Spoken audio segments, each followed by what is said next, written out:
বলো কত ক্লাসে কি পড়া হয়েছে? স্যার ইমিউনিটি সম্পর্কে বলছিলেন স্যার। ইমিউনিটি তো সেই প্রথম ক্লাস থেকেই পড়তেছি। Antibody, T cell, B cell, memory. Memory.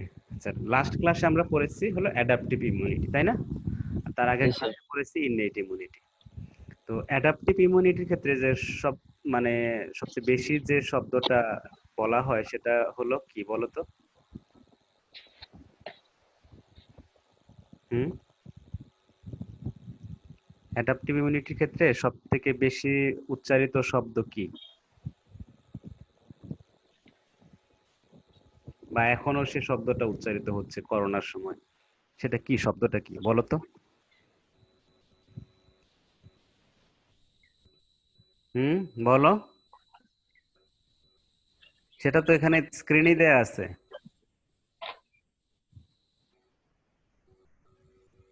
তোমরা শুনতে পাচ্ছ আমার কথা?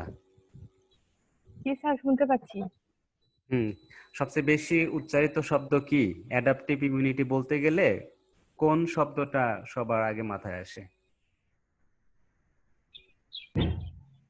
সাহস করে বলো, যা মনে আসে বলো। আমি কি তার জন্য জরিমানা করব তোমাদের?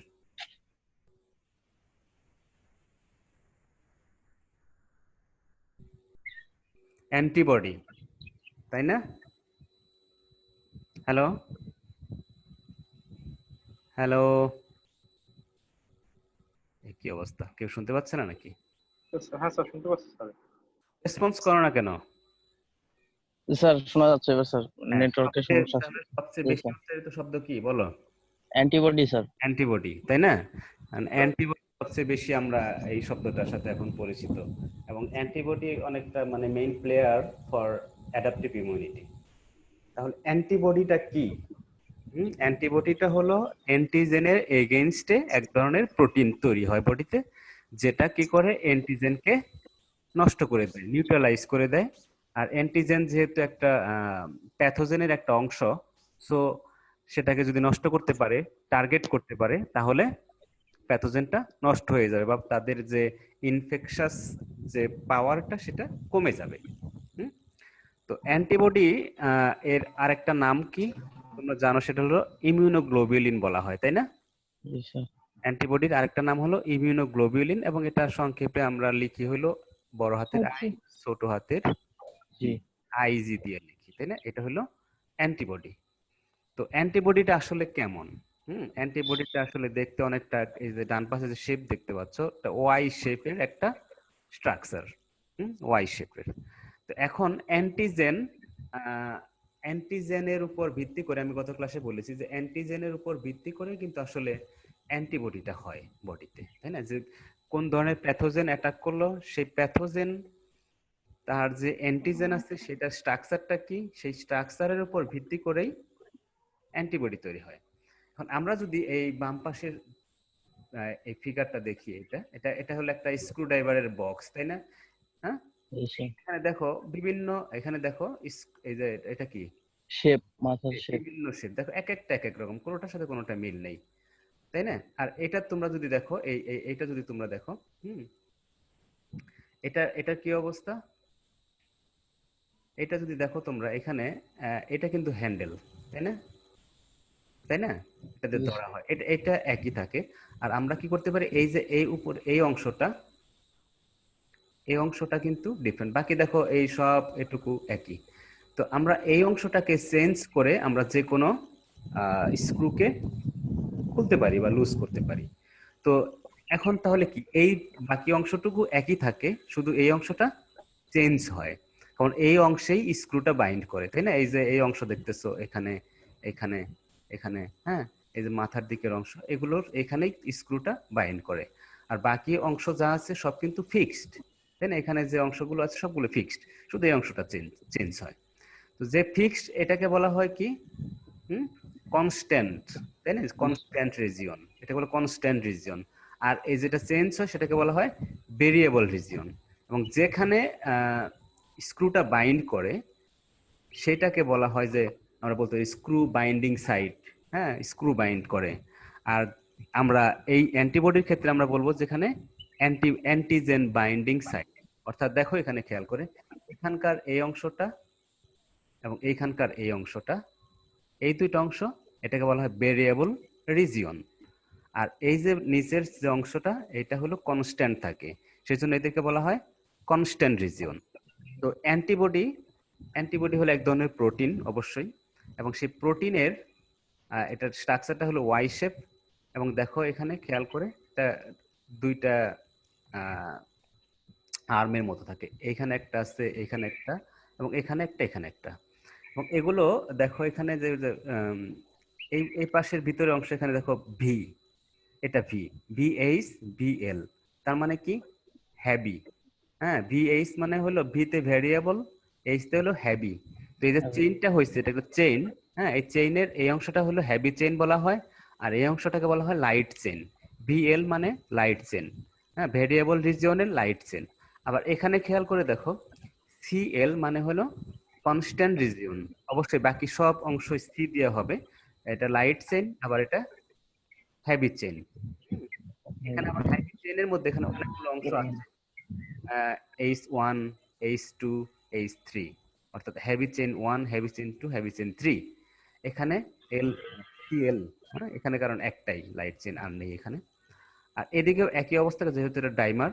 হুম, আর দুইটা অংশ দেখো দুইটার যে একটা জায়গায় জয়েন করছে, এই অংশটা বলা হাইন্স রিজিয়ন। অর্থাৎ দুইটা আর্ম যে জায়গায় বাইন্ড করছে এটা একটা ডাইসালফাইড বন্ড দ্বারা। দেখো এখানে এস এস মানে হলো ডাইসালফাইড, দুইটা sulphide bond, disulphide bond bond দ্বারা এটা এখানে রেঞ্জ রিজিয়নটা হয়েছে। এখানে এদিকেও দেখো তোমরা সবগুলি ডাইসালফাইড বন্ড দ্বারা একটা চেন আর একটা চেনের সাথে যুক্ত থাকে। তো এটা হলো ভেরিয়েবল রিজন, কনস্ট্যান্ট রিজন, এটা মাথায় রাখবা। এই স্ট্রাকচারটা একদম সুন্দর করে আঁকা শিখবা, কারণ অ্যান্টিবডি স্ট্রাকচারটা সবসময় মাথায় রাখা উচিত, কিরকম অ্যান্টিবডি স্ট্রাকচারটা হতে পারে। আর এইদিকে বলা হয় ইফেক্টর রিজিয়ন। আর এখানে যেহেতু এটা বলছে অ্যান্টিজেন বাইন্ডিং সাইট, অর্থাৎ এই যে সাইটটা, এই অংশ, এখানেই অ্যান্টিজেন বাইন্ড করে। অ্যান্টিজেন যখন বাইন্ড করে তখন এরা একটা কনফরমেশনাল চেঞ্জ হয়, অর্থাৎ তারা রেসপন্স করে। আমরা একটু আরেকটু দেখি এই স্ট্রাকচারটা। হ্যাঁ, এখানে আবার একটু খেয়াল করে দেখো ওই একই রকম এখানে যে ইওলোকটা দেখা যাচ্ছে, হ্যাঁ, এটা হলো কি রিজিয়ন। দেখো এখানে এখানে কোড দেয়া আছে কনস্ট্যান্ট রিজিয়ন। এগুলো হলো কনস্ট্যান্ট, এগুলো কনস্ট্যান্ট রিজিয়ন। এই অংশ থেকে এখান থেকে এই অংশ, এই অংশ আগের মতোই কনস্ট্যান্ট রিজিয়ন, আর এদিকে ভেরিয়েবল রিজিয়ন। হ্যাঁ, এটা হলো ভেরিয়েবল, এটা ভেরিয়েবল, এটা, এগুলো ভেরিয়েবল রিজিয়ন। আর এই যে এখানে ডট ডট দেখতে পাচ্ছ তোমরা, হ্যাঁ, এটাকে বলা হয় হাইপার ভেরিয়েবল। অর্থাৎ এটা হাইপার মানে কি অনেক বেশি, তাই না, অনেক বেশি ভেরিয়েবল। এই অংশ তো ভেরিয়েবল হয়, কিন্তু এই অংশটা হলো হাইপার ভেরিয়েবল, সবচেয়ে অনেক বেশি, এটা চেঞ্জ হতে পারে। আর এখানে আরো কিছু টার্ম তোমরা দেখবা, এফএবি। এফএবি মিনস হলো ফ্র্যাগমেন্ট অ্যান্টিজেন বাইন্ডিং, অর্থাৎ এটা একটা ফ্র্যাগমেন্ট, এখানে অ্যান্টিজেন বাইন্ড করে, এটা হলো ফ্র্যাগমেন্ট রিজিয়ন। তারপর আছে এফসি হলো ফ্র্যাগমেন্ট ক্রিস্টালাইজেবল, ক্রিস্টাল ফর্মে আছে। সিএল তো জানো constant domain light chain. CH হলো constant domain heavy chain. Domain হলো কি, ডোমেইন হলো এই যে তোমরা জানো প্রোটিন বা পেপটাইড, প্রোটিন বা পেপটাইডের যে বিভিন্ন ধরনের স্পাইরাল ফর্মে থাকে, বিভিন্ন যে কি বলে, তোমরা প্রোটিনের অনেক সময় স্ট্রাকচার সার্চ দিলে পাবা যেটা কেমন যেন কোকড়ানো বা এই টাইপের থাকে স্পাইরালের মতো, এবং এদের একটা কোর কি বলে ব্যাকবোনের মতো থাকে, যেটাকে আমরা ডোমেইন বলি। হ্যাঁ, এক একটা প্রোটিনের জন্য এক একটা ডোমেইন, হ্যাঁ, ডোমেইন ডিফারেন্ট ডোমেইন হতে পারে। তো এটা যেহেতু এগুলো প্রোটিন, এদেরও বিভিন্ন ধরনের ডোমেইন থাকে। আর এখানে দেখো কিছু অলিগোস্যাকারাইড থাকে, ডাইসালফাইড বন্ড, হ্যাঁ, হাইন্স রিজিয়ন, এগুলো থাকে। আর এটা হলো এইটুকু হলো অ্যান্টিজেন বাইন্ডিং।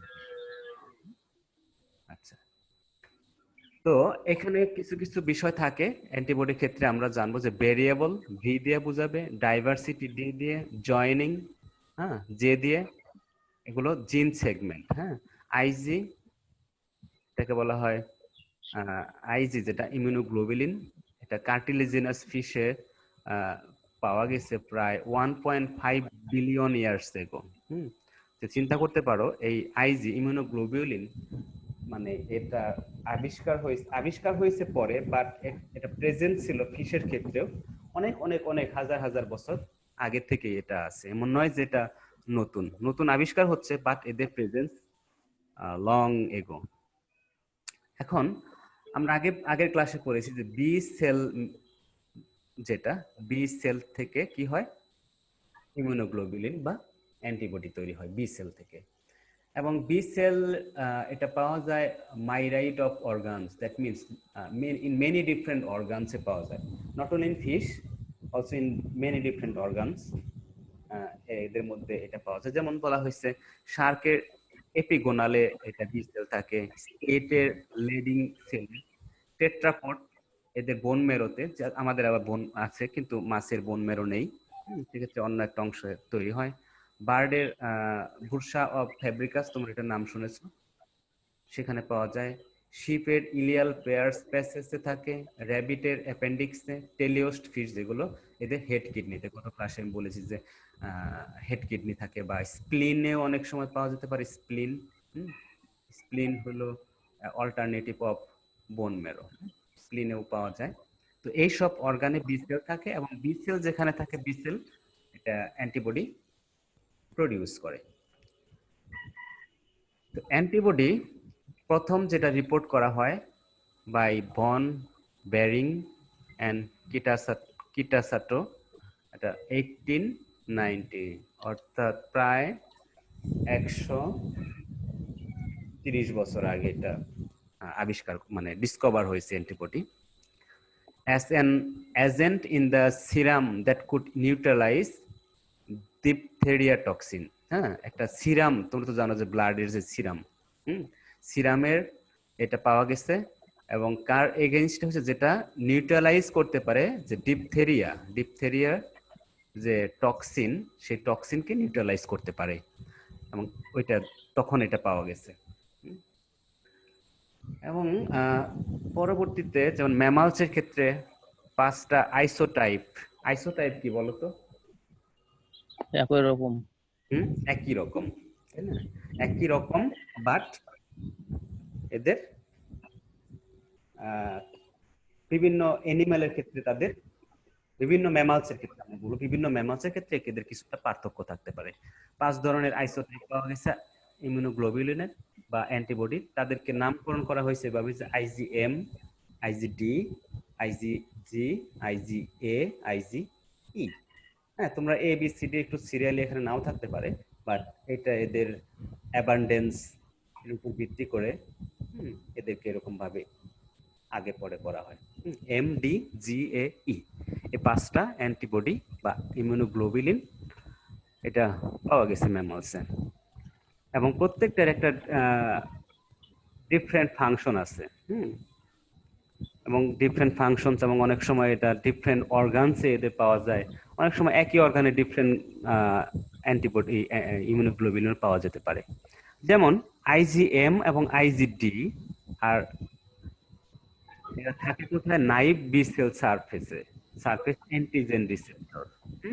এরা হলো যে নাইভ বি সেল থাকে, নাইভ বি সেলের যে সেল সারফেসে এরা অ্যান্টিজেনকে বাইন্ড করতে পারে, অ্যান্টিজেনের সাথে, সেল সারফেস অ্যান্টিজেন রিসেপ্টর এদেরকে বলা যেতে পারে। আর আইজিএম প্রাইমারিলি অ্যাক্টিভেটস কমপ্লিমেন্ট, তোমরা জানো যে কমপ্লিমেন্ট সিস্টেমটাকে এটা অ্যাক্টিভেট করতে পারে, এবং এরা ব্লাডে পাওয়া যায়, অর্থাৎ এরা ব্লাড যে সেল, ব্লাড সিরাম সেখানে পাওয়া যায়। IgG on the other hand, এরা predominant isotope in the blood and extracellular fluid, blood এবং এক্সট্রাসেলুলার ফ্লুইডে এরা সবচেয়ে বেশি পাওয়া যায়। এবং এছাড়াও এরা অ্যাক্টিভেট করতে পারে কমপ্লিমেন্ট সিস্টেমটাকে, এবং অপসোনাইজ করতে পারে। অপসোনাইজ তো তোমরা জানো যে একটা প্যাথোজেনকে ঘেরাও করে অনেকটা ফ্যাগোসাইটোসিসের মতো করে এদেরকে লাইসিস করে ফেলতে পারে। মানে ফ্যাগোসাইটোসিসের আগে এটাকে লাইসিস করে বা নষ্ট করে ফেলতে পারে। আর এরা কি করতে পারে, ডিপেন্ডেন্ট সেল সাইটোটক্সিসিটি করতে পারে। তোমরা তো সাইটোটক্সিসিটি বুঝো, যেটা হলো সেল সুইসাইড, অনেকটা যে একটা সেল একটা মানে নিজেই সেলটাকে মেরে ফেলে, অর্থাৎ ক্যান্সার সেল হলে যেমন ক্যান্সার সেলগুলোকে মেরে ফেলতে পারে। এবং কারা মেরে ফেলতে পারে? যেমন কিলার সেল, ন্যাচারাল কিলার সেল বা এনকে সেল আমরা বলি। এরা যদি কোনো এফেক্টেড বা ইনফেক্টেড সেল থাকে বডিতে, সেই সেলগুলোকে এরা কিল করে ফেলতে পারে, এবং সেই ক্ষেত্রেও এই আইজিজিটা কাজ করে। আচ্ছা, আবার আইজিএ এরা কি করতে পারে? মেজর রোল প্লে করে কিসে? মিউকোসাল ইমিউনিটিতে। তোমরা জানো মিউকোসাল ইমিউনিটি, মিউকাস, বডির কোথায় কোথায় মিউকাস থাকে বলো তো মাছের ক্ষেত্রে? স্যার গিলে থাকে স্যার, বডিতে থাকে, বডির যে স্কিনে থাকে, আর কোথায় থাকে? মুখেও থাকে, মাউথ, মাউথে থাকে, আবার প্যানক্রিয়াসেও থাকে অনেক সময়, তাই না? প্যানক্রিয়াসে কিছুটা মিউকাস থাকে, যাতে খাবারটা মানে দ্রুত চলে যেতে পারে বা কোনো ফ্রিকশন ছাড়া। তো এইসব এরিয়াতে আইজিএ রোল প্লে করতে পারে। আর এই দেখো এখানে বলছি গ্যাস্ট্রোইন্টেস্টিনাল এবং রেসপিরেটরি ট্র্যাক্টেও থাকে, রেসপিরেটরি ট্র্যাক্ট সেখানেও থাকে। এসেনশিয়াল ফাংশনটাকে neutralising, neutralising antibody at mucosal surface. Neutralising মানে কি? আগে ক্লাসে বলেছিলাম। প্রশমন করে। নিউট্রালাইজিং অ্যান্টিবডিটা কি? প্রশমন, নাই করে দেওয়া, সমান সমান। নাই করে দেয়। আচ্ছা, না ভালো বলছো, এটা নাই করে দেবে। অ্যান্টিজেনের কার্যক্ষমতা কার্যকরী যে ইয়াটা সেটা নষ্ট করে দেয়।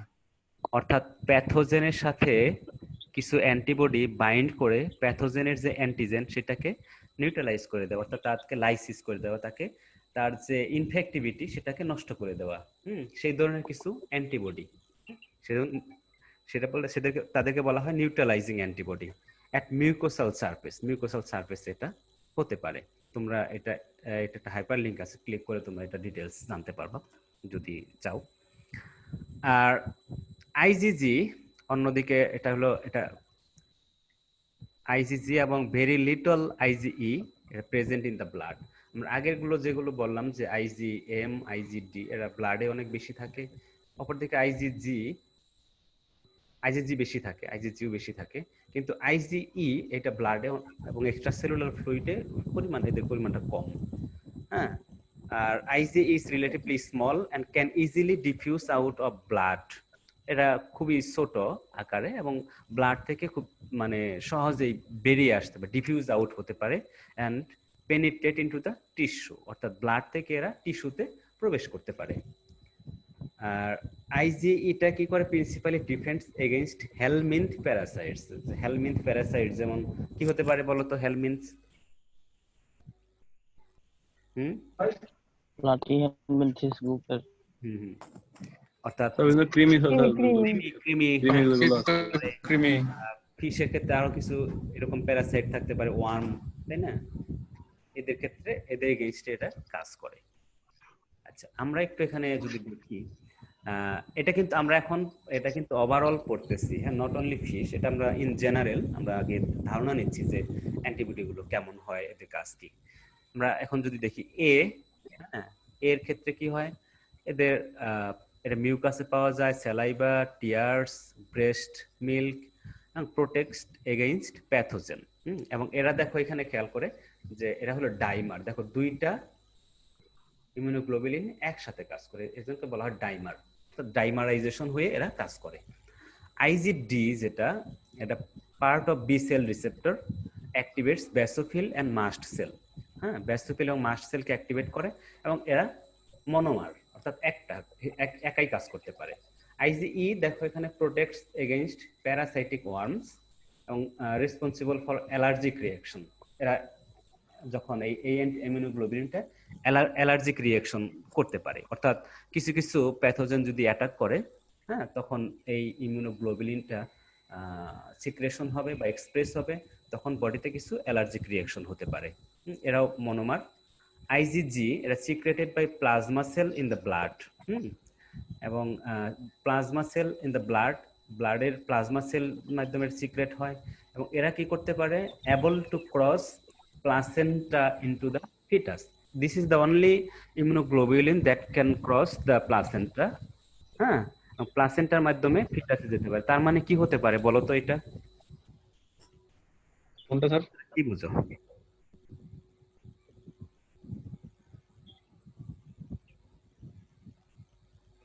কি বুঝো বলো? এটা হুম, এটা স্যার হচ্ছে মাসেলের যে এটা ছোট বাচ্চা বাচ্চা এখানে মাতৃ হওয়াটা বলতে। মাদার বলো বলো, হচ্ছে বলো। স্যার এখানে স্যার যে শুক্রাণু ডিম্বাণু স্যার মিলিত হয়ে স্যার পরে ফিটাস তৈরি করে স্যার মানে না না, ছোট এটা ছোট বাচ্চা। প্লাসেন্টা ক্রস দ্য প্লাসেন্টা, এবং প্লাসেন্টা ক্রস করে এরা ফিটাসে যেতে পারে এই ইমিউনোগ্লোবুলিনটা। তার মানে কি? এটা হলে কি হয়, বা এটার ইটা কি, ফিউচারটা কি, কেন হয়, বা হলে কি হবে? জাস্ট একটা সেন্টেন্সে এটা তোমরা তোমরা বুঝতে পারতেছ, আমি বললেই বুঝে যাবা। স্যার ওইখানে স্যার রক্তের যে গ্রুপিং স্যার মানে ব্লাডের রোগ প্রতিরোধ ক্ষমতা, আচ্ছা, আমি তো বলে দিচ্ছি। এটা ওইখানে স্যার মানে রোগ প্রতিরোধ ক্ষমতা বাড়ায় স্যার। এটা হলে যেটা হবে, এই ইমিউনোগ্লোবুলিনটা, হ্যাঁ, মা থেকে বাচ্চাতে ট্রান্সফার হতে পারে।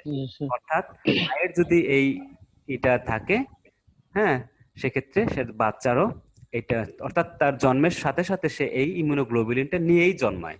বাকিগুলো কিন্তু এরা বডিতে সিক্রেশন এক্সপ্রেস হচ্ছে, প্যাথোজেন অ্যাটাক করবে, তারপরে এগুলো এক্সপ্রেস হবে বা এগুলো তৈরি হবে বডিতে। কিন্তু এটা কি হতে পারে, এটা একদম মায়ের থেকে এটা ক্যারি করতে পারে, অর্থাৎ জন্মসূত্রে এই ইমিউনোগ্লোবুলিনটা পাওয়া সম্ভব, তাই না? আর বাকিগুলো কিন্তু এটা পারে না, তাদের এই ক্যাপাসিটি নেই। আচ্ছা, আর ফাইনালি যেটা আইজিএম, ইমিউনোগ্লোবুলিন এম, এটা may be attach to the surface of B cell or secret into the blood. এটা বি সেলের সারফেসে থাকতে পারে অথবা ব্লাডে এরা সিক্রেট হতে পারে। এবং এরা আর্লি স্টেজ ইমিউনিটি, অর্থাৎ ইমিউনিটির অর্থাৎ প্রথম স্টেজে এই অ্যান্টিবডিটা কাজ করে। এবং এখানে খেয়াল করে দেখো, এটা কি, কয়টা একসাথে কাজ করে বলো তো? পলিমার কয়টা আছে? 5টা। তাহলে কি হবে, তাহলে কি বলবে এদেরকে? পঞ্চপাণ্ডব স্যার। পঞ্চপাণ্ডব বললে হবে এখানে? এদেরকে কি বলবো আমরা ইংরেজিতে? একটা হলে মনোমার, দুইটা হলে ডাইমার, পেন্টামার। পেন্টামার। গুড। এদেরকে আমরা বলবো পলিমার স্যার, পলিমার স্যার। আরে পলি তো পলি অনেকগুলো থাকলে পলি। স্যার এটা যেহেতু 5টা আছে পেন্টামার। পেন্টামার। পলিমার না, ডাইমার বললাম, তাহলে এটা কি হবে? এটা পেন্টামার। পেন্টামার। পেন্টামার, ওকে। আচ্ছা, পেন্টা ভবনও হতে পারে স্যার। পেন্টাগন, পেন্টা ভবন পেন্টাভবন। পেন্টাভবন মানে কি? কিছু না স্যার। আচ্ছা, যাই হোক, এমনি যা খুশি বলো, পরীক্ষার খাতায় পেন্টামার বলবা, হ্যাঁ। আচ্ছা, আমরা একটু এখানে একটু খেয়াল করি এগুলোর একটু বিস্তারিত। আইজিএম, ডিজিইএ, এদের আমরা যদি দেখি মলিকুলার ওয়েট, এমডি মানে হলো মলিকুলার ওয়েট, এটা 900 কিলো ডালটন। তোমার নাম শুনছো না কিলো ডালটনের? 900 kilo Dalton, 180, 150, 200, 385।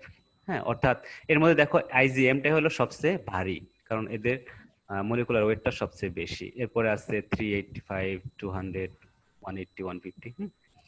এবং এরা কি করতে পারে, penetrate by blood, pentamer by disulphide bond, pentamer. Half life এদের 5 ডেজ এর মতো, 5 ডেজ পরে আবার এরা মরে যায়।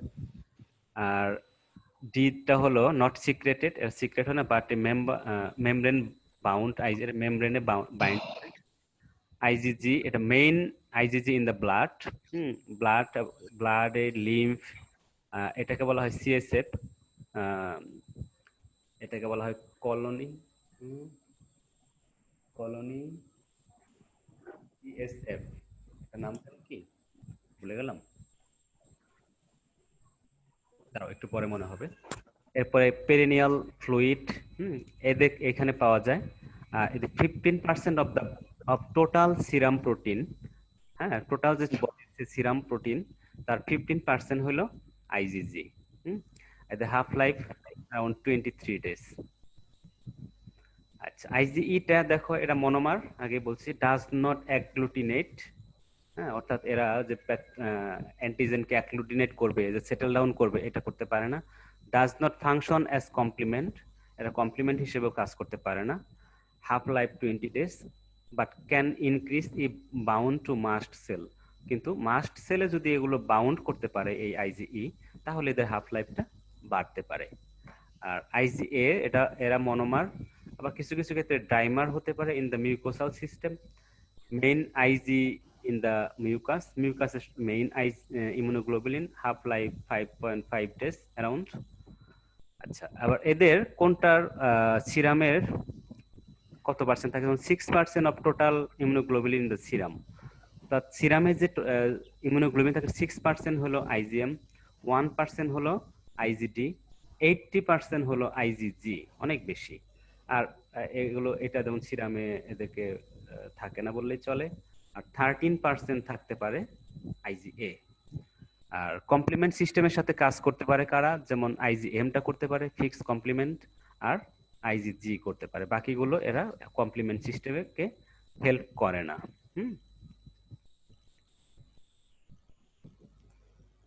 আচ্ছা, এটা যে সিএসএফ যেটা, এটা বলা কো স্টিমুলেটরি ফ্যাক্টর, এটা এক ধরনের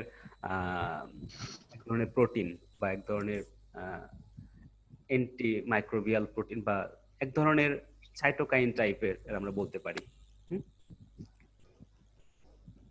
আচ্ছা, এখানে আরো কিছু ফাংশন আছে, এখানে তোমরা যদি একটু ক্লিয়ারলি দেখো, এখানে ইমিউনোগ্লোবুলিন গুলো এদের আবার হ্যাবি চেইন, হ্যাঁ, হ্যাবিট চেইন কি কি হতে পারে? যেমন এটা কি gamma, alpha, mu, delta, epsilon, এগুলো হলো হ্যাবিট চেইন।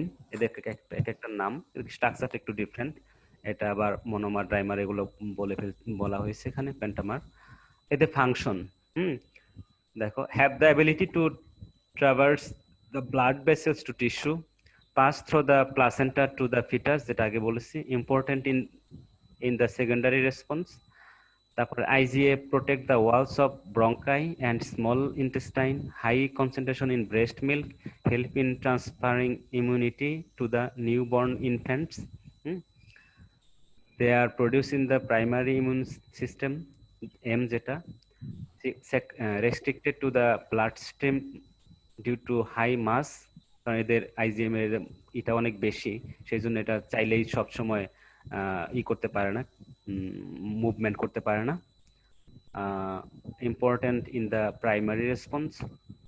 তারপর IgD, present on the surface of the B cell, where they function as receptors of antigen, B cell থেকে অবশ্যই। the function in the serum is not refined, জানা যায়নি। আর IgE যেটা, এটা প্যারাসাইটের বিরুদ্ধে কাজ করে, যেটা হেলমিন্থ অনেকটা। they are involved in mainly in the development of allergic response, সেটা বলছি আগে। রিলিজ হিস্টামিন, এটাও অনেকটা অ্যালার্জিক রিঅ্যাকশনের মতো। which produce contraction of smooth muscle contraction help করে, stimulates secretion of mucus, mucus secretion করে আসলে কন্ট্রাকশনটাকে স্মুথ করে। আর এখানে কিছু কথা বলা আছে, অ্যাবান্ডেন্ট ইন দ্য সার্কুট, তেমন কিছু নয়। আচ্ছা, এই হলো মোটামুটি ফাংশন। আচ্ছা, এখন আমরা আসবো ফিশের ক্ষেত্রে। এতক্ষণ বললাম ইন জেনারেল, জেনারেল কথাবার্তা। এখন আমরা একটু ফিশের নিয়ে কথা বলবো। ফিশ, আমরা জানি যে ফিশকে আমরা দুইটা ভাগে ভাগ করতে পারি। এটাকে বলা হ্যালো হ্যালো হ্যালো স্যার। কেউ কিছু বললো? সঙ্গীতা কিছু বললো নাকি? না স্যার, বাইরে থেকে ও, বাইরে থেকে কেউ দেখি। আচ্ছা, যাই হোক, আমরা ফিশ ইমিউনোগ্লোবুলিন নিয়ে কথা বলবো এখন। আমরা জানি যে ফিশকে মেইনলি দুইটা ভাগে ভাগ করতে পারি। একটা বলা যেতে পারে কার্টিলেজিনাস ফিশ, আর একটা হলো বনি ফিশ। বনি ফিশ কার্টিলেজ থাকে, তাই না? এদের কার্টিলেজ থাকে। তো এদের অ্যান্টিবডি বা ইমিউনোগ্লোবুলিনের পার্থক্য আছে। এদের প্রপার্টিজ বা স্ট্রাকচার, ফাংশন কিছুটা ডিফারেন্ট, বা অর্গানস, কোন কোন অর্গানে পাওয়া যায় বা কোথায় বেশি এক্সপ্রেস হয়, কোথায় কম এক্সপ্রেস হয়, এসবের উপর ভিত্তি করে কিছুটা পার্থক্য আছে। তো কার্টিলেজিনাস ফিশের তোমরা জানো যে কার্টিলেজিনাস অনেক এনশিয়েন্ট একটা ভার্টেব্রেটস। এবং আইজিএসএফটা হলো ইমিউনোগ্লোবুলিন সুপার ফ্যামিলি বলা হয়। হ্যাঁ, super family based antibody response এদের হয়, super family based antibody response. এবং অনেক মানে এনশিয়েন্ট ভার্টিব্রেট ফাইলোজেনেটিক্যালি আমরা যদি ধরি, যদি আমরা ফাইলোজেনেটিক ট্রি ড্র করি, তাহলে আমরা দেখবো যে কার্টিলেজিনাস ফিশগুলো অনেক মানে প্রাচীন ফিশ, এবং আস্তে আস্তে এদের স্ট্রাকচারালি কিছুটা মডিফাই হয়েছে। এবং এরা হলো diverse from a common ancestor, অর্থাৎ একটা কমন অ্যানসেস্টর থেকে আস্তে আস্তে এরা ডাইভার্স হয়ে গেছে। হ্যাঁ, ডাইভার্স হয়ে আজকের বর্তমান যে ফিশ, কার্টিলেজিনাস ফিশ, শার্ক বা স্কেটস এর যে স্ট্রাকচার, হ্যাঁ, যে বডি ফরমেশন, এটা হয়ে আসছে। এবং এটা কমন অ্যানসেস্টর থেকে আসছে with the lineage leading to other বনি ভার্টেব্রেটস। এবং এটার বয়স কত মোটামুটি বলা যায়, হ্যাঁ, অ্যারাউন্ড 450 মিলিয়ন ইয়ার্স এগো। এই সময় থেকে এরা ডাইভার্স হতে হতে হতে হতে এরা মডিফাই হতে হতে আজকের অবস্থায় আসছে। আর most distantly related group to mammals.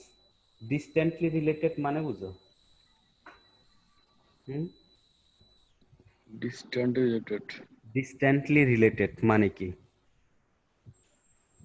অনেক আগে হয়তো আগে কোনো সময় ম্যামালসের সাথে close related but not blood related. যেমন আমরা যদি বলি যে ভাই বোন, আপন ভাই বোন, সেটা হলো ক্লোজলি ব্লাড রিলেটেড।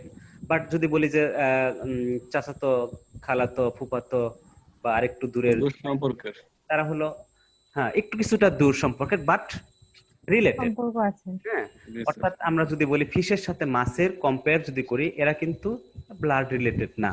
বাট এই যে বলা হয়েছে কার্টিলেজিনাস ফিশ, এদের যে বৈশিষ্ট্য বা অ্যান্টিবডি ইমিউনোগ্লোবিনের যে বৈশিষ্ট্য, সেটাকে বলা হয়েছে ডিস্ট্যান্টলি রিলেটেড গ্রুপ টু ম্যামালস, অর্থাৎ ম্যামালসের সাথে closely related but not so close. এই জন্য এটা বলা হয়েছে। এটা ইন টার্মস অফ ইমিউন সিস্টেমের ক্ষেত্রে, অবশ্য অন্য দিকের ক্ষেত্রে না। হ্যাঁ, তোমরা যদি বলো যে কোথায় মাছ পানিতে থাকে আর মানুষ বা ম্যামালস শুকনায় থাকে, ইয়ে থাকে, কিন্তু আমরা এটা বলতেছি in terms of immune system. এবং কিসের উপর ভিত্তি করে? সেটা ইমিউনোগ্লোবুলিনের উপর ভিত্তি করে।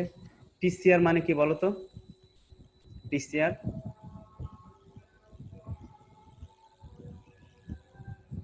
টিসিআর বলতে পারো না? অনেক ক্লাসে তো এগুলো বলেছি। TCR, T cell receptor. T cell receptor MHC, এটাকে বলা হয় মেজর হিস্টোকম্প্যাক্টিবিলিটি কমপ্লিট। নাম শুনছো? জি স্যার, কমপ্লেক্সের নাম শুনছি। এদের আবার দুইটা গ্রুপ আছে, ক্লাস 1 ক্লাস 2 বলা হয়, এমএইচসি ক্লাস 1 ক্লাস 2। এরা কি করে বলো তো? Antigen presenting cell. হ্যাঁ, অ্যান্টিজেন প্রেজেন্টিং সেল, কিন্তু এরা যে কাজটা করে, যে নাম দেখেই বুঝতে পারো যে হিস্টোকম্প্যাক্টিবিলিটি। হিস্টো মানে কি? Cell, cell. তাই না? কম্প্যাক্টিবিলিটি মানে হলো যে এই যে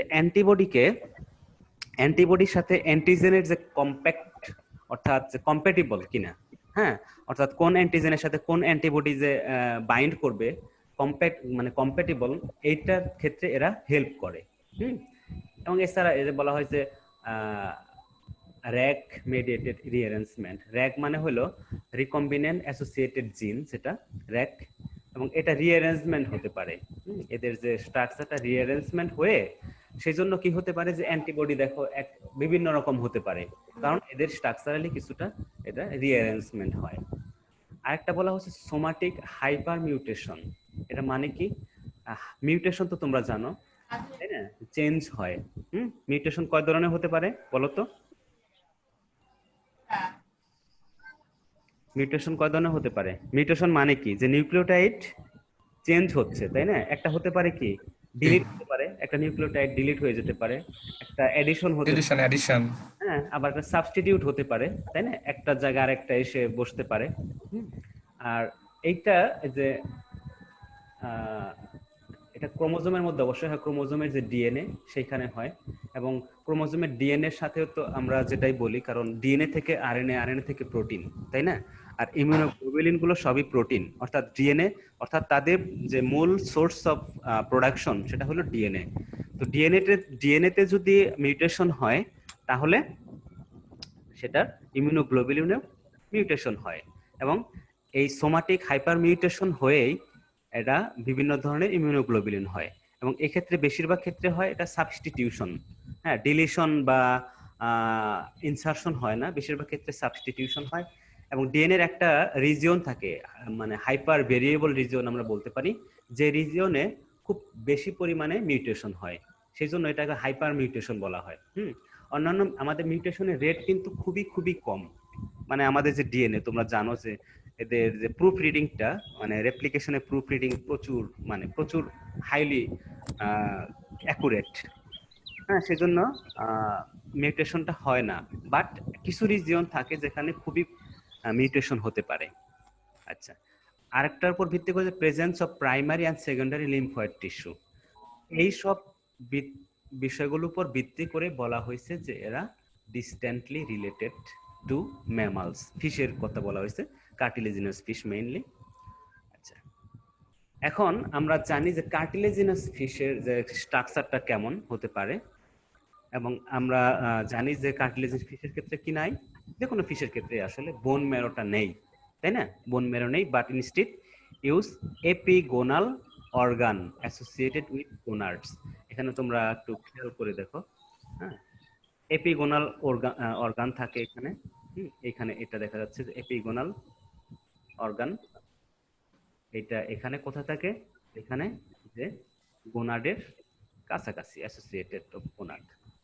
এখানে আবার বনিফেসের ক্ষেত্রে কি থাকে দেখো, স্প্লিন থাকে, স্প্লিন থাকে বা হেড কিডনি, স্প্লিন থেকে বনিফেসে, আর এই ক্ষেত্রে কি হতে পারে, এপিগোনাল অর্গান থেকে, অর্গানটাই হলো বোন ম্যারোর কাজ করে। এবং লেডিং অর্গানও আছে এদের ক্ষেত্রে, এখানে এই যে লেডিং অর্গান দেখো, এখানে Leydig organ embedded within the walls of the oesophagus, ইসোফেগাসের ওয়ালের দিকে থাকে, যেখান থেকে বি লিম্ফোসাইটটা তৈরি হয়, অর্থাৎ এখান থেকে এবং এখান থেকে বি লিম্ফোসাইটটা তৈরি হয়, এবং সেই তোমরা জানো যে বি সেল থেকে ইমিউনোগ্লোবিলিনটা তৈরি হয়। এখানে আমরা আর কিছু দেখতে পারি যে এপিগোনাল অর্গানটা এখানে দেখা যাচ্ছে, এপিগোনাল অর্গান, এটা এপিগোনাল organ. In the absence of lymph nodes যেহেতু নাই, এটা এর ক্ষেত্রে কার্টিলেজিনাস ফিশের লিম্ফ নোড নেই, the white pulp of the স্প্লিনের যে হোয়াইট পাল্প থাকে, এখানে যে স্প্লিন এখানে আছে, স্প্লিনের white pulp is the major secondary lymphoid tissue in the cartilaginous fish। হ্যাঁ, এছাড়াও গাল্ট তোমরা জানো, গাল্ট কি, জিএলটি,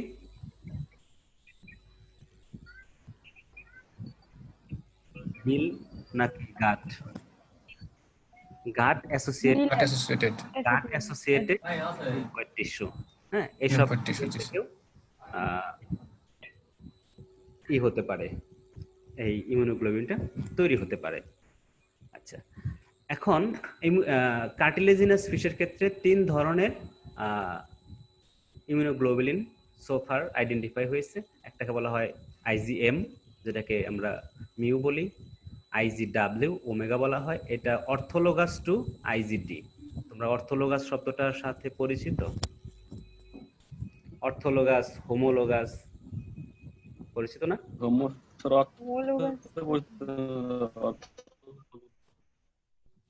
হোমোলোগাস চিনি স্যার, অর্থোলোগাস চিনি না। হোমোলোগাস কি? স্যার একই টাইপ, Similar. একই রকম। আচ্ছা, হোমোলোগাস মানে একই রকম। Similar sir. আচ্ছা, এখন হলো অর্থোলোগাস টু আইজিডি, অর্থাৎ আইজিডির সাথে আইজিডাব্লিউটা এক। এটা মানে হলো যেমন মনে করো একটা প্রোটিনের আলফা, বিটা, গামা, একটা প্রোটিন এর ধরো আলফা, বিটা, গামা, এই 3টা একটা আরেকটার সাথে অর্থোলোগাস, বুঝছো? আবার এটা যদি হয় মনে করো ফিশ, আবার একই প্রোটিন হলো মনে করো যে চিকেনের ক্ষেত্রে, চিক, এই আলফা, বিটা, গামা, তখন কি হবে, এই যে এই আলফা আর এই আলফা এরা হবে হোমোলোগাস, এই বিটা হবে হোমোলোগাস। তাই না? তাহলে উইদিন হলে সেটা হবে অর্থোলোগাস, অর্থাৎ যেহেতু ইমিউনোগ্লোবুলিন একটা প্রোটিন, একটা প্রোটিনের বিভিন্ন টাইপ হতে পারে, সে একটা টাইপ আর একটা টাইপের কাছাকাছি, এটা হলো অর্থোলোগাস। আবার যদি দুইটা ডিফারেন্ট অর্গানিজম হয় তাদের মধ্যে একই প্রোটিনের, সেটাকে আমরা হোমোলোগাস বলতে পারি। হুম, আচ্ছা। আরেকটা হতে পারে এখানে আরেক ধরনের আইজিজি থাকে, আইজি থাকে ইমিউনোগ্লোবুলিন, যেটাকে বলে IgNAR। NAR মানে কি? এইটা তোমরা শার্কের নাম শুনছো কিনা, নার্স শার্ক বলা হয়, নিউ বা নার্স শার্ক অ্যাসোসিয়েটেড রিসেপ্টর। হ্যাঁ, এটা যেহেতু শার্কের ক্ষেত্রে, স্পেসিফিক্যালি শার্কের ক্ষেত্রে পাওয়া যায়, যে শার্ক সেটা নার্স শার্ক, NUR। এই নার্স শার্ককে এটা পাওয়া যায়, সেজন্য এদের বলা হয় NAR। এই নার্স থেকে এন আসছে। এই তিন ধরনের ইমিউনোগ্লোবুলিন পাওয়া যায়। আচ্ছা, আর বনিফিশের ক্ষেত্রে দেখো, বনিফিশের ক্ষেত্রে আবার তিনটা ইমিউনোগ্লোবুলিন পাওয়া যায়। এটা IgM আছে আগের মতো, আগে যেটা ছিল IgW, এক্ষেত্রে এটা হয়ে গেছে IgD। হুম, আর IgT যেটা আগেরটা ছিল IgNAR, এটা হলো IgT or Z. T means এটা হলো ফার্স্ট পাওয়া গেছে ট্রাউট। তোমরা ট্রাউটের নাম শুনছো না, রেইনবো ট্রাউট, যেমন এরকম একটা ট্রাউট। আর জেডটা কি হতে পারে? জেব্রাফিশ। অর্থাৎ এটা স্পেসিফিক্যালি বলা হয়েছে ট্রাউট অর জেব্রাফিশ, যেমন IgT অর জেড। এই ধরনের এই তিনটা হলো বনিফিশের ক্ষেত্রে। আর আগে তিনটা আমি যেটা বললাম সেটা হলো কার্টিলেজিনাস ফিশের ক্ষেত্রে। আবার যেগুলো বলা হলো ইমিউনোগ্লোবুলিন, সেগুলো আবার সব কিন্তু সব ফিশের ক্ষেত্রে পাওয়া যাবে এমন কোনো কথা নয়। Not every class is express in each fish species studied. So far যতগুলো স্পিসিস স্টাডিড করা হয়েছে, এদের মধ্যে কোনো ফিশে কোনো ইমিউনোগ্লোবিন পাওয়া যেতে পারে, কোনোটা আবার নাও পাওয়া যেতে পারে। এমন নয় যে সবগুলোই সব ধরনের ফিশেই পাওয়া গেছে, এমন নয়। যেমন মনে করো সার্কোপটেরিজিয়ান ফিশ, এদের ক্ষেত্রে IgM and or IgW and other variants পাওয়া গেছে। হ্যাঁ, আবার দেখো অন্যদিকে লিম্ফোসাইটস অফ জলে অ্যাগনাথা, তোমরা জানো যে ল্যাম্প্রে এবং হ্যাগফিশ, এদের যে অ্যান্টিবডি থাকে সেটা হলো genetically and structurally not orthologous to those of jawed vertebrate.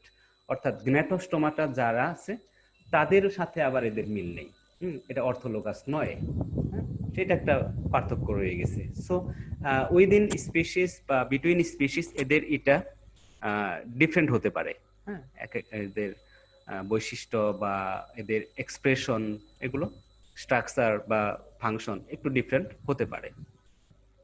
আচ্ছা, এখন আমরা একটু যদি দেখি এখানে এই ফিগারটা যদি একটু খেয়াল করো, এখান থেকে দেখতে পাবো যে কোন কোন অ্যানিমেলের ক্ষেত্রে কোন ধরনের ইমিউনোগ্লোবুলিন পাওয়া যায়। প্রথমে আমরা যদি দেখি, এটা কার্টিলেজিনাস ফিশ, এদিকে এখানে IgM আছে, এখানে IgW। তো IgW ক্ষেত্রে একটা বিষয় এখানে খেয়াল করো, এটা তো একদম কমপ্লিট আছে। এইখানে এটাকে কি বুঝো এটুকু দ্বারা? বলো তো এটুকু দ্বারা কি বোঝা যায়? একটা বাহু নেই স্যার। এদের যে কনস্ট্যান্ট ভেরিয়েবল রিজনের হ্যাবিট চেইন, হ্যাঁ, কনস্ট্যান্ট রিজনের হ্যাবিট চেইনটা নেই।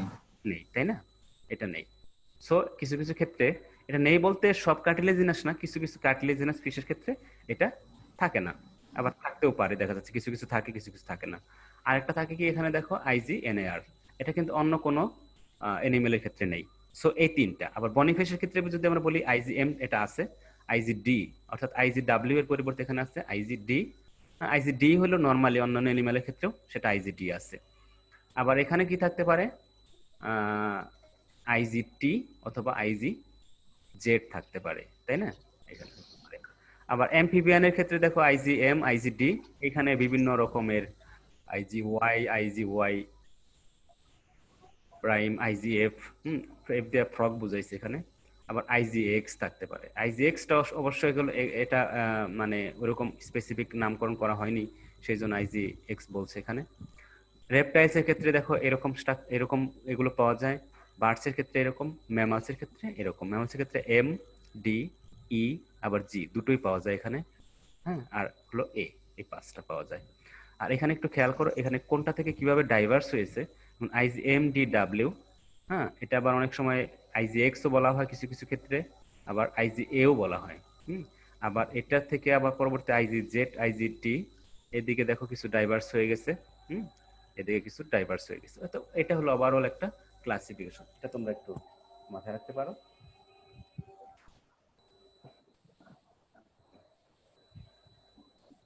তো এই পর্যন্ত থাক আজকে। নেক্সট ক্লাসে আমরা আরো একটু ডিটেলসে পড়বো। ডিটেলসে নেক্সট ক্লাস বা তারপরে ক্লাসে ইমিউনোলজি পার্টটা শেষ করব। চাইলে আসলে ইমিউনোলজি নিয়ে অনেক অনেক কথা বলা যায়, কিন্তু আমাদের ওই স্কোপটা নেই, কারণ অনেকগুলো টপিক আরো রয়ে গেছে যেগুলো শেষ করতে হবে। তোমাদের যদি কোনো কোশ্চেন থাকে সেটা বলতে পারো, যে কোনো কোশ্চেন। অর্থোলগাস হুম বলো, একদম বলো। আমি বল স্যার, ওই অর্থোলগাসের ব্যাপারটা ক্লিয়ার হলো না স্যার, ওটা একটু কনফিউশন আছে। আচ্ছা, তুমি এটা শেষে আমি একটা স্লাইড আছে তোমাদেরকে ওইটা একটু ক্লিয়ার করব। আরেকজন কি কোশ্চেন আছে বলো। স্যার এর অর্থ স্যার যে আইজিএস এর বেস্ট স্যার যেটা ওয়ার্ড ছিল স্যার আইজিএস এর ইমিউনোগ্লোবিন এর বেস্ট। একটু আরেকবার বলবা, তোমার কথাগুলো স্পষ্ট আসতেছিল না। এটা অর্থ বুঝিনি স্যার। তোমার কথাটা আমি ক্লিয়ারলি বুঝতে পারি না, কিছু ভেঙে ভেঙে আসতেছিল। তুমি একটু আবার বলবা। আর স্যার ইমিউনোগ্লোবিন এর বেস্ট স্যার আইজি এর বেস্ট। আইজিএক্স এর কথা বলছো?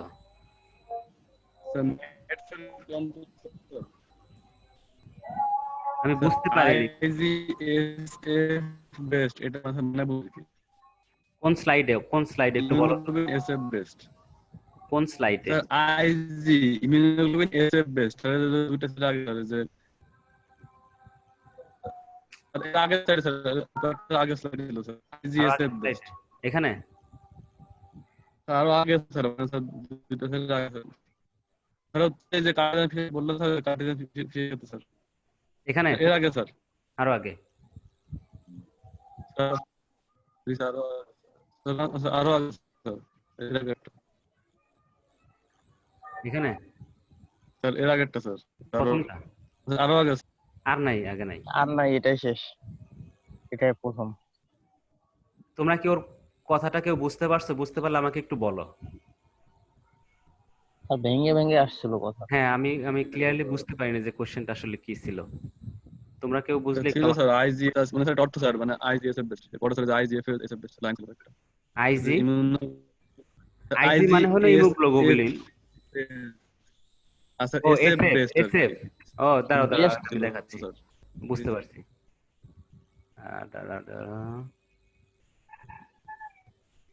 কার্টিলেজিনাসের শুরুতেই মনে হয়েছিল এটা,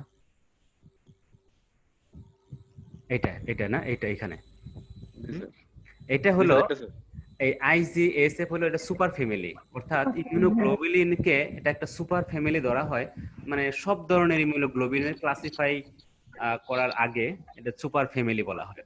সুপার তো বুঝে বড়, এবং সেইখান থেকে বিভিন্ন ধরনের সাব গ্রুপ হয়েছে, আইজিএম বলো, ডি এ বলো, ডি বলো। এটার উপর বেস করে যে অ্যান্টিবডি রেসপন্স, হ্যাঁ, অর্থাৎ ইমিউনোগ্লোবিলিনের উপর ভিত্তি করে যে অ্যান্টিবডি রেসপন্স হয় সেইটা মানে অনেক এনশিয়েন্ট। ফাইলোজেনেটিক্যালি অনেক এনশিয়েন্ট। এটা এমন নয় যে রিসেন্টলি এইগুলো আবিষ্কার হচ্ছে বলেই যে রিসেন্টলি হচ্ছে কাজগুলো, তা নয়। এটা মানে একদম থাউজেন্ডস মিলিয়নস অফ ইয়ার্স আগে থেকেই বডিতে এই ইমিউনোগ্লোবিলিন গুলো রেসপন্স হচ্ছে। এইটার উপর ভিত্তি করে বলছে আর কি যে অ্যান্টিবডি রেসপন্সটা, ওটা সুপার ফ্যামিলি। এসএফ মানে সুপার ফ্যামিলি। বুঝতে পারছি স্যার, ঠিক আছে। আর কেউ কিছু বলো, প্রশ্ন? স্যার সাবস্টিটিউশনের কথা একবার বলছিলেন স্যার, সোমাটিক হাইপার মিউটেশনে স্যার, এটা আমি বুঝতে পারিনি স্যার। আচ্ছা, সাবস্টিটিউশনটা সোমাটিক, সোমাটিক মানে কি? হুম, দেহ তো কোষ। বডির অনুযায়ী, তাই না? তো হ্যাঁ আমাদের হ্যাঁ বডির যে ডিএনএ আছে, ডিএনএ থেকে তো আরএনএ, আরএনএ থেকে প্রোটিন, আর ইমিউনোগ্লোবুলিন হলো একটা প্রোটিন, তাই না? তো যদি ডিএনএ তে যে জায়গা থেকে প্রোটিনটা হচ্ছে, কারণ ডিএনএ সব অংশই কিন্তু সব প্রোটিন তৈরি করে না, তাই না? তো যে অংশ থেকে ওই অ্যান্টিবডিটা তৈরি হচ্ছে, সেই অংশে যদি কোনো ধরনের মিউটেশন হয়, তাহলে কিন্তু সেই ইমিউনোগ্লোবুলিনটাতেও মিউটেশন হবে, অর্থাৎ ডিফারেন্ট স্ট্রাকচার বা ফাংশনাল ডিফারেন্ট হতে পারে। তো ডিএনএ তে কি ধরনের হতে পারে? মিউটেশন হতে পারে, ডিলিশন হতে পারে, অ্যাডিশন হতে পারে, আবার সাবস্টিটিউশন হতে পারে। অর্থাৎ এ থেকে এর জায়গায় টি, টির জায়গায় এ, এরকম একটা কিছু হয়ে যেতে পারে, বা অন্য কিছু হতে পারে। তো এই সোমাটিক হাইপার মিউটেশনটা হলো যে অনেক বেশি পরিমাণে মিউটেশন হয়। ডিএনএর এমন একটা জায়গা আছে যেখানে এই মিউটেশনটা অনেক বেশি হয়, খুব বেশি হয়। এবং এইটার ক্ষেত্রে মেইনলি যেটা হয়, যেটা হলো সাবস্টিটিউশন হয়, অর্থাৎ ডিলিশন বা এডিশন না হয়ে সেখানে একটা আছে আরেকটা হয়ে যায়। এবং সেটা হওয়ার ফলে বিভিন্ন ধরনের অ্যান্টিবডি, ডিফারেন্ট অ্যান্টিবডি তৈরি হতে পারে।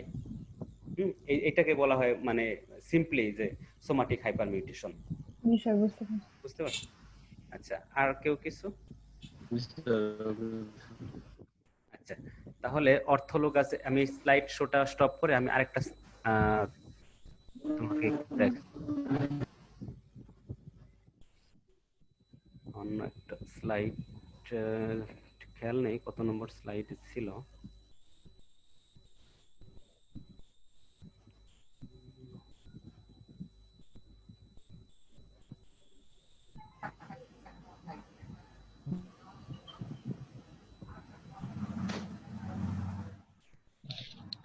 উম, উম, উম,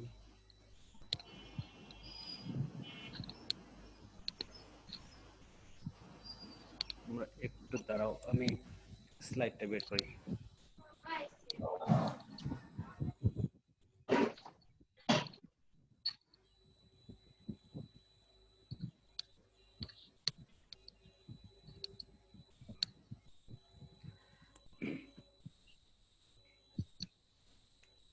উম,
তুমি কি একটা স্লাইড দেখতে পাচ্ছ?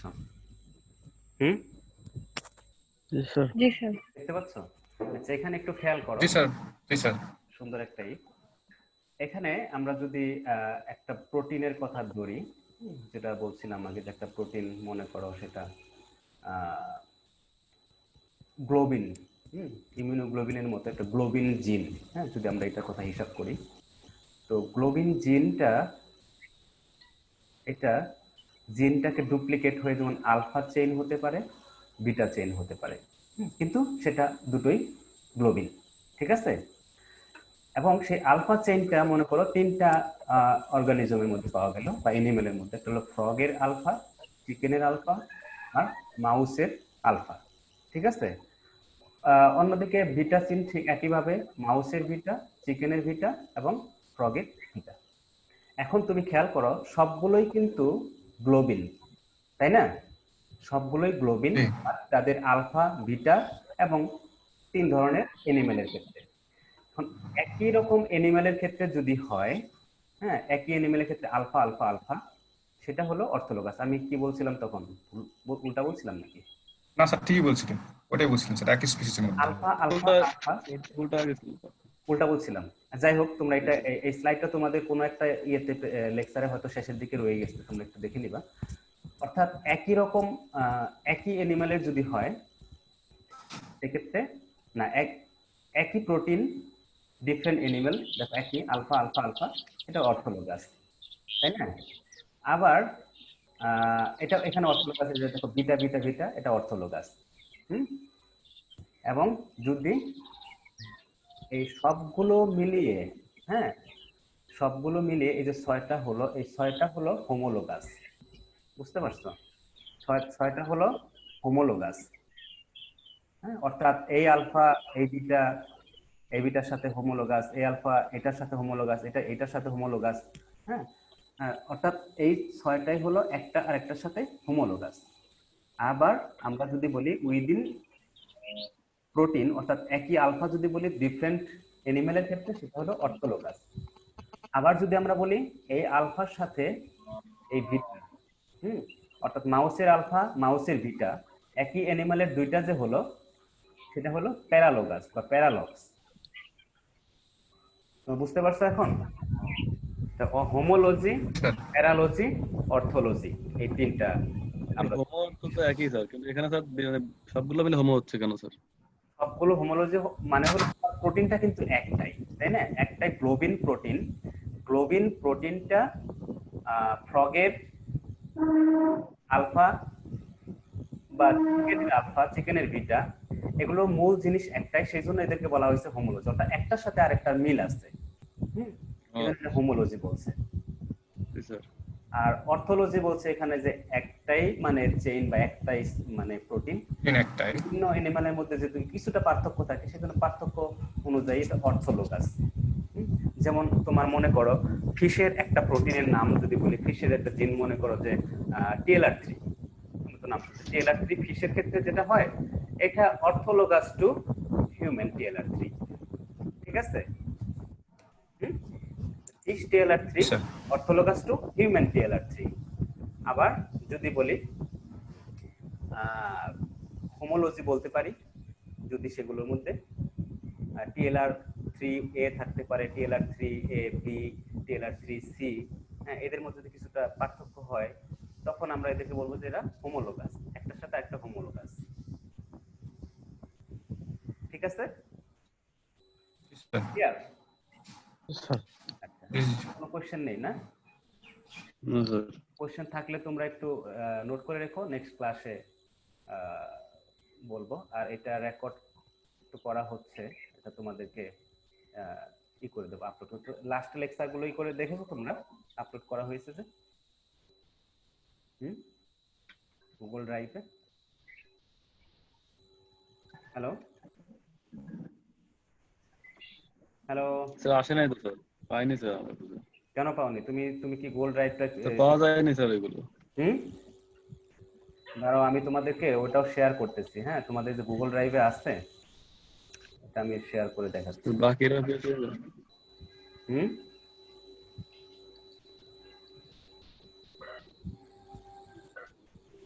তোমরা অন্যরা পেয়েছো গুগল ড্রাইভে যে তোমাদের নামে যে ফোল্ডার আছে, সেখানে তোমরা কি দেখেছো? না স্যার, পাই নাই তো। কেন পাওনি? আর এখন দেখলাম স্যার আসছে স্যার। হুম, আর আমরা ভাবছিলাম জিমেলে হয়তো ড্রাইভে। ও স্যার না মাত্র। না, আমি তো তোমাদের বলেছি, তোমাদেরকে শুরুতেই একটা ড্রাইভ অ্যাকাউন্ট করেছো না তোমরা, গ্রুপ অ্যাকাউন্ট, সেটা স্যার ড্রাইভ আছে না? মাত্র স্যার পেয়েছে পাইছি স্যার। স্যার। বুঝছো? আর আমি যে তোমাদেরকে জি স্যার পাইছি স্যার। পাইছো? আচ্ছা, পাইলে তাহলে এখন দেখানোর দরকার নেই। ওইখান থেকে তোমরা ডাউনলোড করলে হয়তো তোমাদের ইন্টারনেট খরচ হতে পারে, তোমরা হয়তো ড্রাইভেই তোমরা দেখতে পারবা ভিডিওটা। হুম, বা ডাউনলোড করে রাখতে পারো, এটা তোমাদের ব্যাপার। আর স্লাইডটাও দেওয়া আছে। আর যেহেতু ভিডিও ডাউনলোড করা আছে, তো ভিডিওর মধ্যে স্লাইডের এটাও হয়ে যাবে। এখানে তো আছে এটা।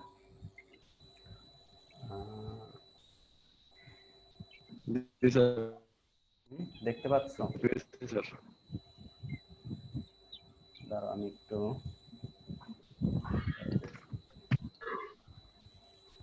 বেসিক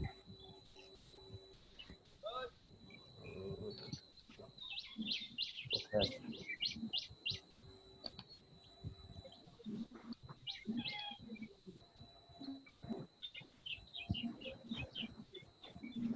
তোমরা যদি এখানে দেখো এটা হলো তোমাদের নামে যে এটা ফোল্ডারটা তোমরা দেখতে পাচ্ছ, এটা স্ক্রিনটা দেখতে পাচ্ছ?